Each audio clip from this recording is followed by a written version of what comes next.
মোবারক। একই সঙ্গে আমি আপনাদেরকে অগ্রিম ঈদ মোবারক জানাই।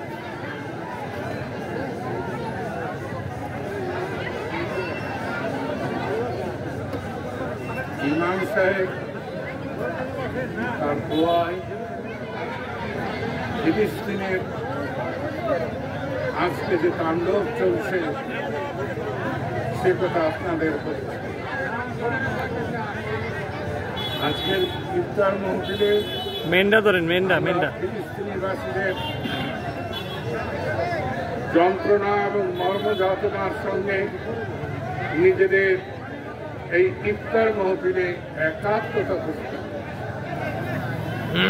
আর রাব্বুল আলামিনের কাছে বাংলাদেশে যে অনিশ্চয়তা, অস্থিরতা এবং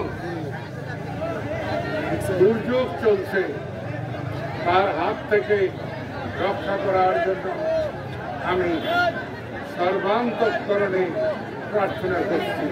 আসসালামু আলাইকুম। আমিন।